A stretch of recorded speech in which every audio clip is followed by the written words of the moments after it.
I know if y'all had proof of me robbing somebody, we wouldn't even be talking. Y'all would have cut me, I would be charged with it. That's what I know, bro.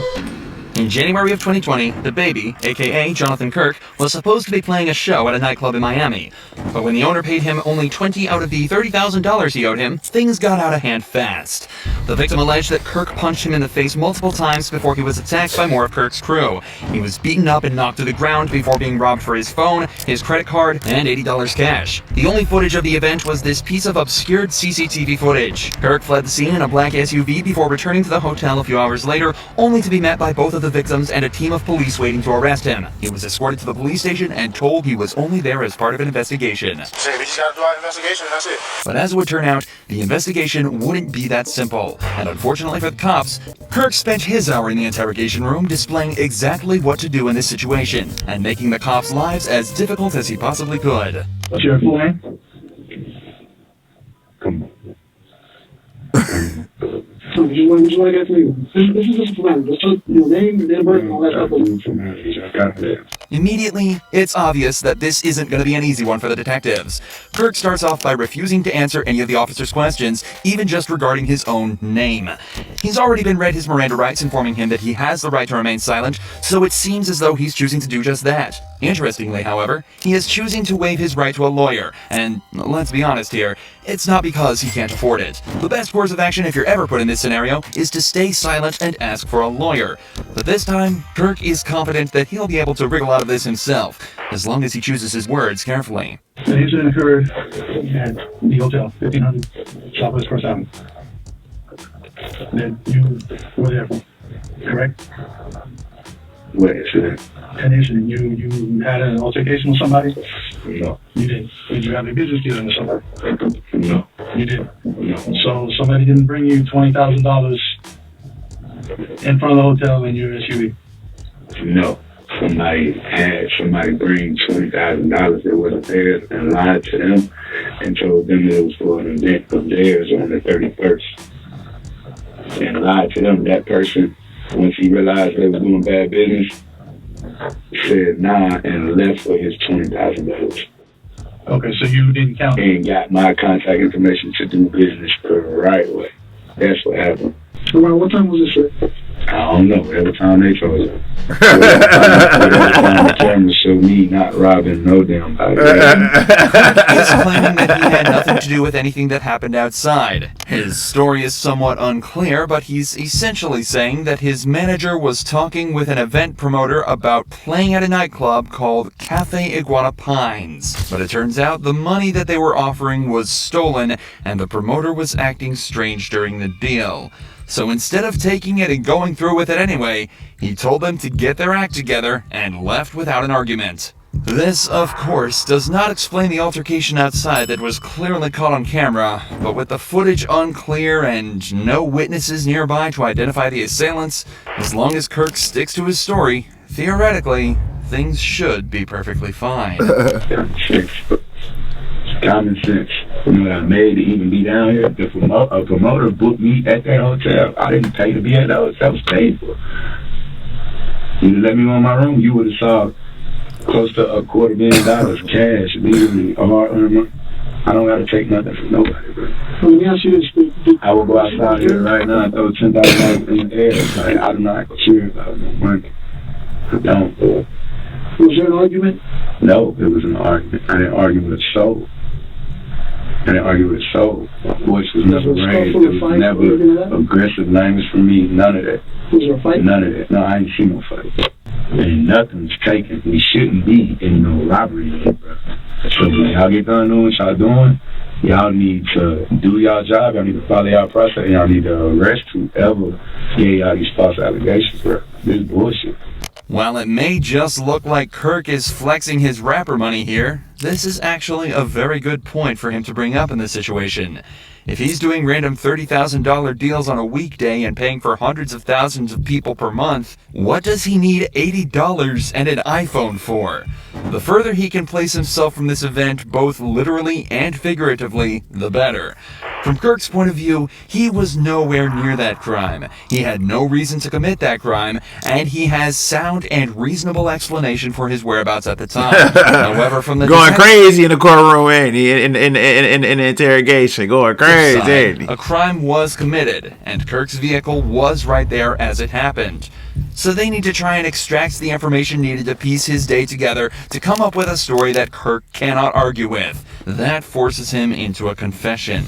When I encountered you in the hotel, you came back to the concierge, the counter. Yeah. Where were you coming from at that point? Whatever the hell I went to eat, I went to get some food. Where is that? I don't know. You don't know? No. How'd you get there? In the car. What kind of car? Was it a car you drove, somebody else drove? Uber, bro. A Uber? Yeah. What kind of car was it?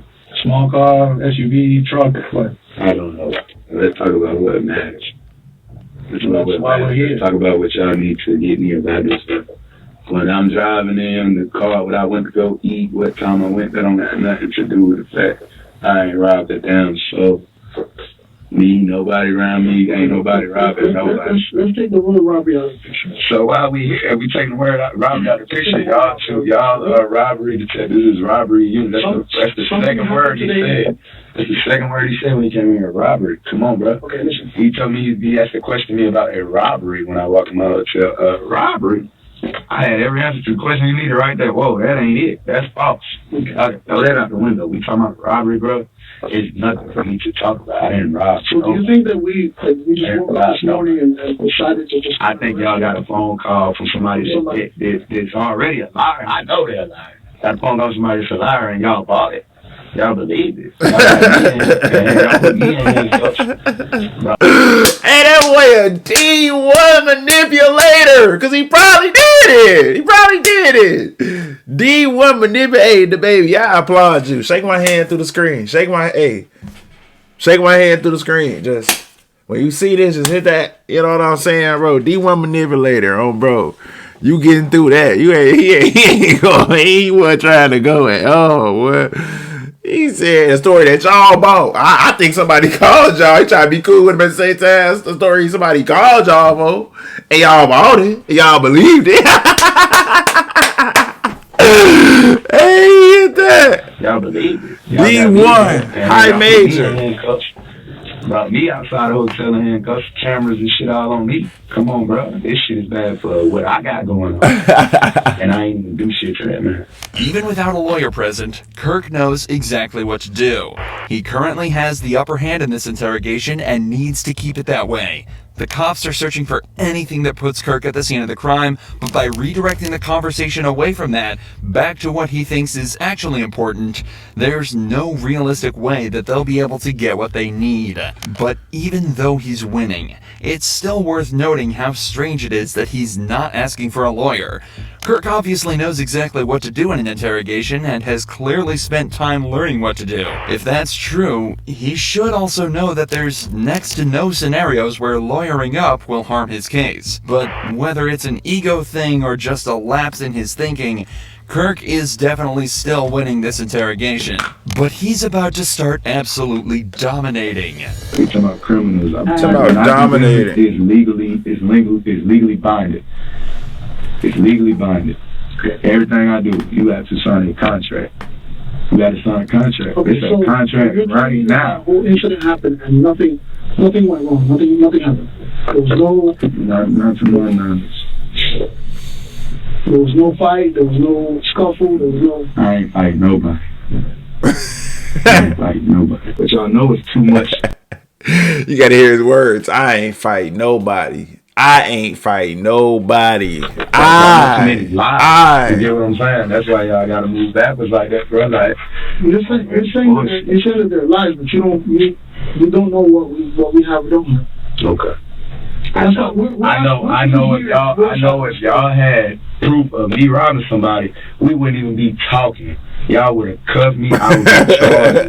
That's what I know, bro. That's what I know. Now, while this isn't necessarily true in every case, it is absolutely true here. If you're in an interrogation room and the cops are trying to find out details of the case and accusing you of a crime instead of charging you immediately, it very likely means that they're missing the details needed to charge you. Especially something like robbery.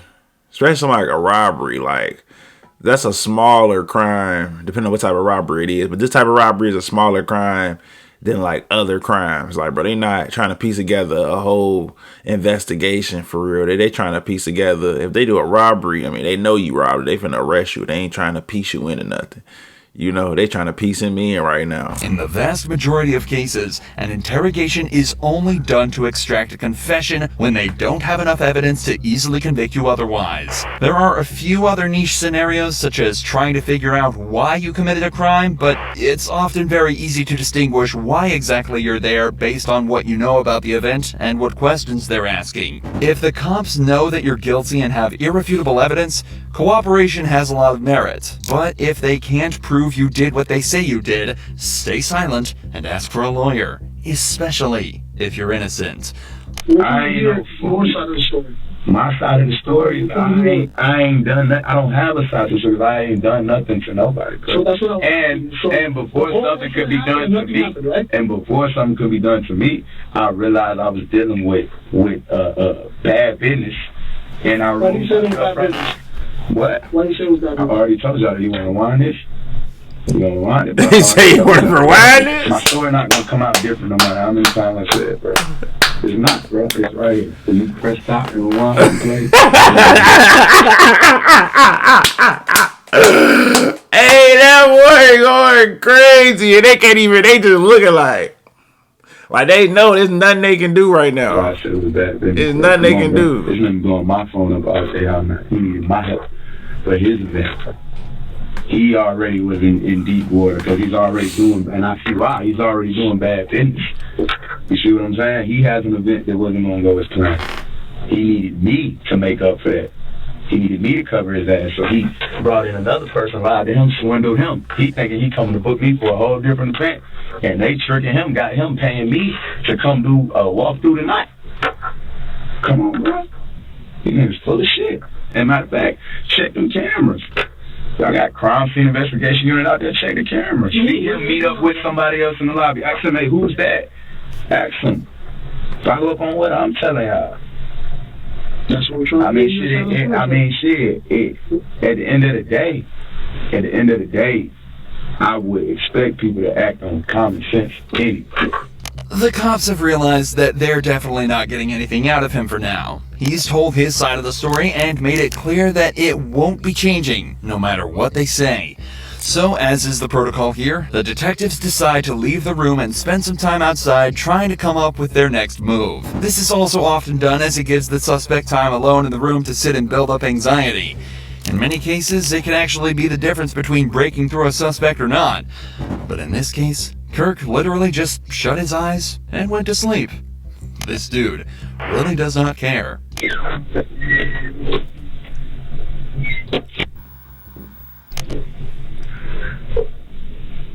However, it seems as though the detectives couldn't come up with their next step and decided that nothing was going to make this guy budge.